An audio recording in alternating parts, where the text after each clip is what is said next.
देख रहे हैं खबर एनडीटीवी, रिश्ता हर खबर से। स्वागत है आप सभी का हमारे चैनल खबर एनडीटीवी में और मैं हूं आपके साथ तनुषा। नमस्कार, आप देख रहे हैं खबर एनडीटीवी। मैं हूं आपके साथ संदीप झा। यूपी में भी जो है सो चुनाव की चुनावी बिगुल बजी पड़ी है। हर एक पार्टी जो है सो अपनी अपनी किस्मत आजमाने को और सत्ता में आने के लिए है जो कमर कस ली है। तो यहाँ पे जो है सो इंडिपेंडेंट प्रत्याशी साहिबाबाद 55 विधानसभा से जो है सो भूपेंद्र नाथ जी जो है सो हमारे साथ में हैं। बात करते हैं भूपेंद्र नाथ जी। स्वागत है सर खबर एनडीटीवी में। नमस्कार। सबसे पहले नए साल की मुबारकबाद। मैं लोगों से, जैसा इन्होंने बताया कि मैं लोगों के से जुड़ा हुआ हूं और लोगों के बीच में जाता हूं, तो मैंने देखा कि लोगों को जो सरकारी वादे किए गए या जो भी 5 साल के दौरान सरकार ने वादे किए वो पूरे नहीं किए गए।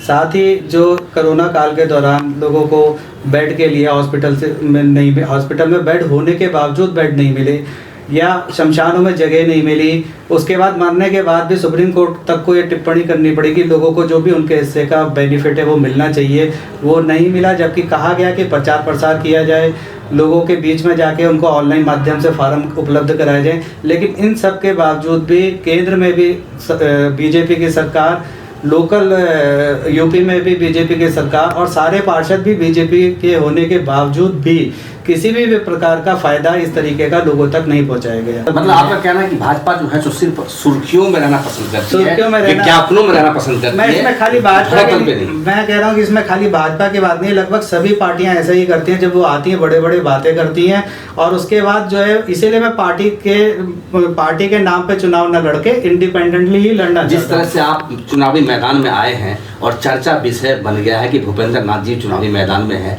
अगर किसी पार्टी ने आपको ऑफर किया तो क्या करेंगे? मैं किसी पार्टी को ज्वाइन नहीं करूंगा, मैं इंडिपेंडेंटली लड़ूंगा। जितना भी अपने स्तर पे मैं लोगों की सेवा कर सकूंगा, लोगों को योजनाओं का फायदा दे सकूंगा, केंद्र सरकार की योजनाओं का इम्प्लीमेंट करा सकूंगा, वो मैं अपने स्तर पे पूरी पुरजोर कोशिश करूंगा। मेरे लोगों से आह्वान है, लोगों से मैं रिक्वेस्ट करता हूं कि उन्होंने सबको आजमाया, सारी पार्टियों का आजमाया, एक मौका इंडिपेंडेंट को भी दे।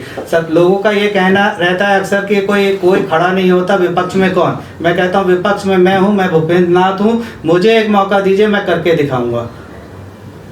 अगर जनता ने आपको मौका, अगर आपको आपकी कहने के अनुसार अगर मिल गया, तो सबसे पहले विकास का एजेंडा इस विधानसभा में क्या रहेगा? विकास का एजेंडा है कि सबसे पहले जो भी सरकारी योजनाएं शासन के द्वारा लागू की गई हैं उनको घर घर तक मैं पहुंचाऊंगा।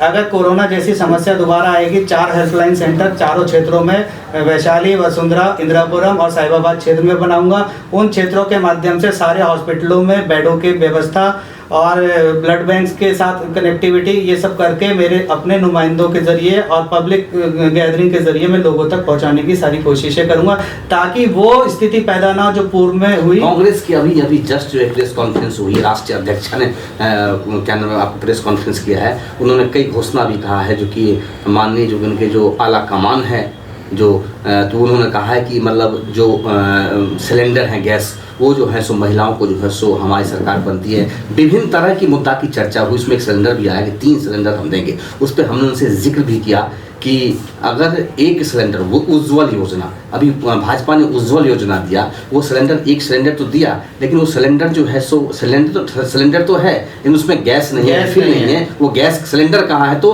घरों के टाटों पे। अगर वो बेच के जो है 1 महीने का, अगले महीने का खर्चा निकाला। क्या कहेंगे इस पर? मैं किसी भी प्रकार का ऐसा कोई कमिटमेंट नहीं करना चाहता। मैं कहता हूँ योजनाएं पहले से बहुत हैं, केवल उनको धरातल पे लागू करने की जरूरत है। प्रधानमंत्री, मैंने एक उदाहरण दिया भी कि प्रधानमंत्री आवास योजना के तहत लोगों को, मैं कहता हूँ सरकारों के दावे सही है कि उन्होंने 2 लाख मकान दिए, 5 लाख मकान दिए, 10 लाख दिए, लेकिन झोपड़ियों की संख्या क्यों कम नहीं हुई?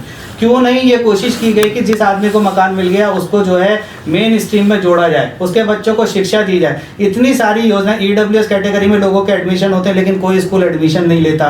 ये हमारे पास यहाँ पे CSC सेंटर्स हैं, वहाँ पे लोगों को इलाज नहीं होता, फ्री परीक्षण नहीं होता। क्यों नहीं उन्हें दिल्ली की भांति या और किसी स्टेट के भांति उन्हें अपग्रेड करके OPD की सुविधाएं वहाँ पे उपलब्ध कराई जाती, ताकि इस कोरोना काल में या आगे भी भविष्य में भी लोगों को सस्ता इलाज उपलब्ध हो सके।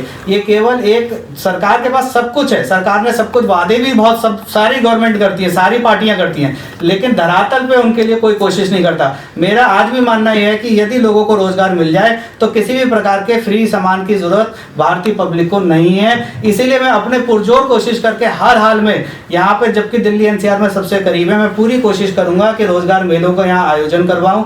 इवन यही नहीं करूंगा, इसके अलावा मैं अपने जो सहायता केंद्र 4 बनाने के लिए प्लानिंग कर रहा हूँ, सहायता केंद्रों के माध्यम से जो बिजनेस करना चाहते हैं लोग, उनको टेक्निकल नो हाउ कि क्या कैसे होना है, बैंकों से लोन कैसे मिलता है, जो कि सब पहले से स्कीम्स हैं, प्रधानमंत्री की स्कीमों के अंतर्गत शिशु लोन या बिजनेस लोन जो दिए जा रहे हैं, उन्हीं के अंतर्गत मैं उनको लेके वो सारी चीज़ों में सहायता करूंगा। और खाली सहायता नहीं, बिजनेस खोलना चलाना और आसान है, लेकिन उसको बड़ा करना या उसे आगे तक ले जाना कठिन है। अगर आप अल्टरनेट लोगों को ये दे रहे हैं कि नौकरी की जगह बिजनेस होना चाहिए, तो बिजनेस को खाली खोलने के लिए, संख्या बढ़ाने के लिए मत करवाइए। बिजनेस से वास्तव में रोजगार जनरेट हो और वो बिजनेस आगे बढ़े, उसके लिए उनको मार्केट भी उपलब्ध कराइए। और ये मेरी पूरी पुरजोर कोशिश रहेगी। मैं टेक्निकली जुड़ा रहा हूँ, बहुत तरीके की IT कंपनियों से भी मेरे लिंक्स रहे हैं, मैंने खुद भी बहुत काम किया है। मैं पूरी अपने लेवल पे पूरी कोशिश करूँगा, अपने लोगों के सहयोग से कोशिश करूँगा कि चाहे वो बिजनेस क्लास हो, चाहे वो सर्विस क्लास हो, उनके यथा योग्य को रोजगार मिले।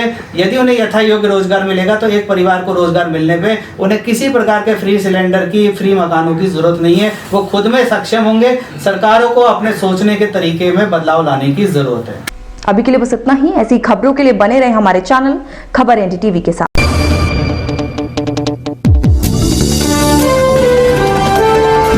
आप देख रहे हैं खबर NDTV, रिश्ता